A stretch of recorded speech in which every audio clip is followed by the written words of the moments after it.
This is the one and the only place that I have no desire to recall. There lived not so long ago some men who had spent their entire lives in imprisonment inside this bunker.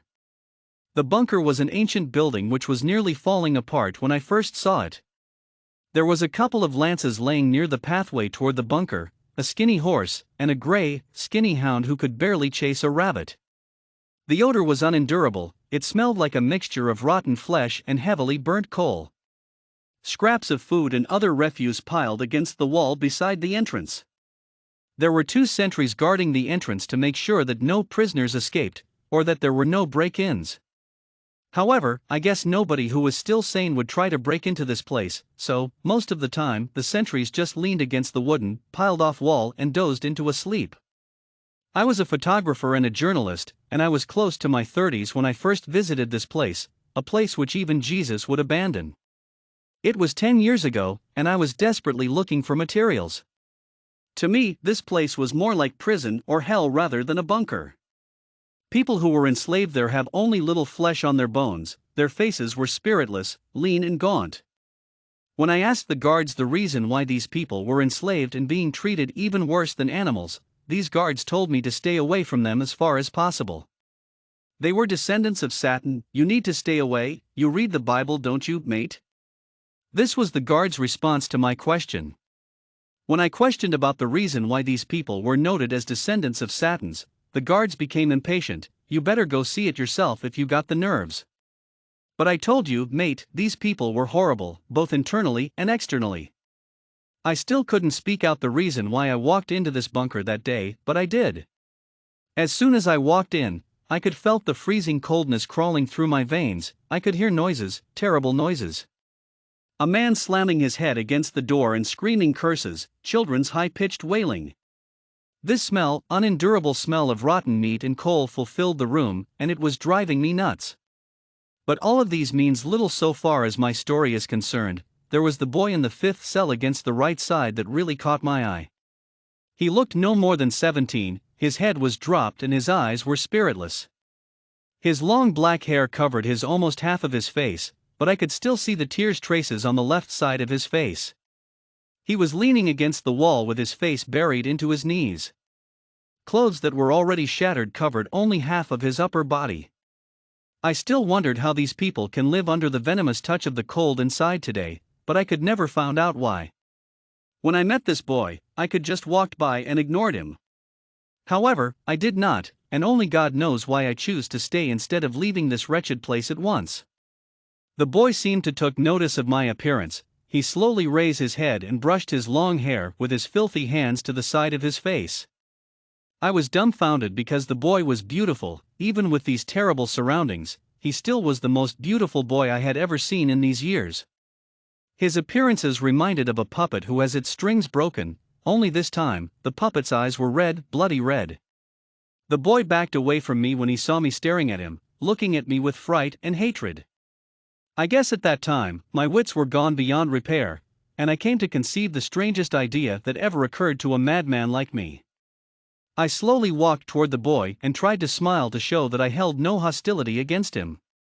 However, the boy continued to back away, his back slumped against the wall, and when he saw me still moving slowly toward him, I began to scream.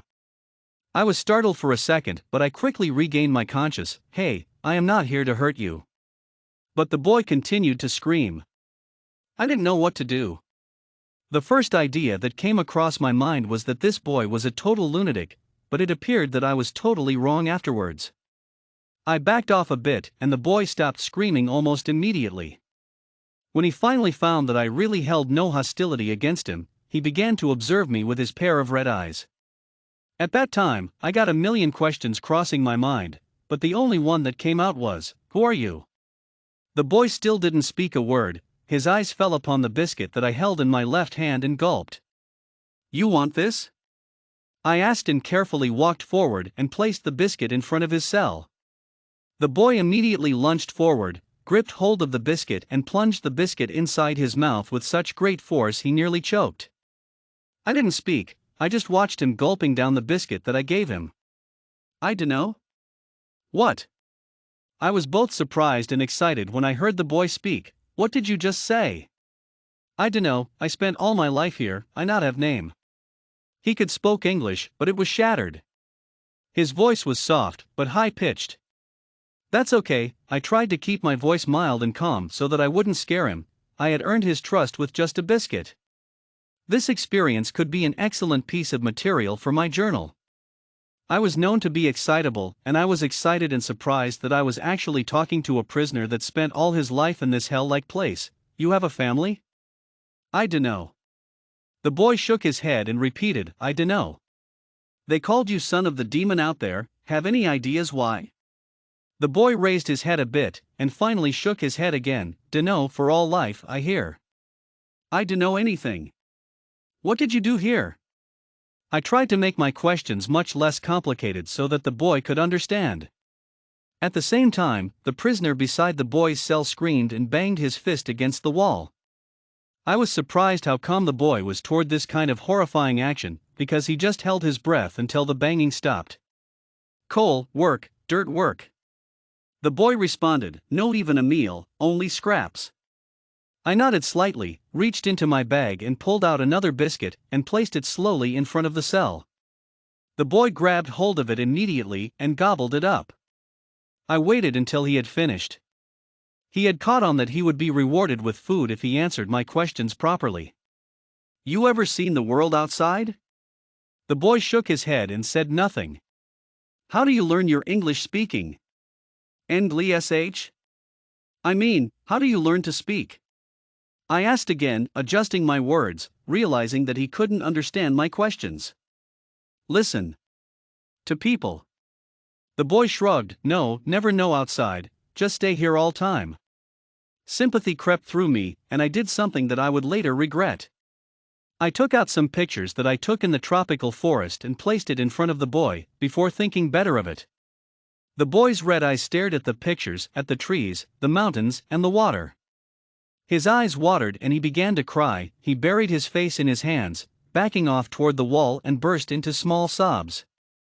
He tried to hold them back, but his efforts were worthless. Great tears began to trickle from his face, and his sobs soon turned into a wail. At that time, I was both confused and a bit scared. Sorry? The boy took no notice of my words, but continued to cry.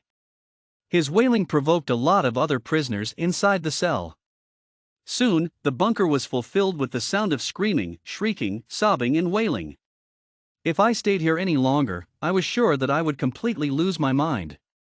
So I quickly stuffed the pictures inside my bag and ran off. Well, mate. Told you. One of the guards grinned at me. He saw me running out of the entrance. Hell inside there. Indeed.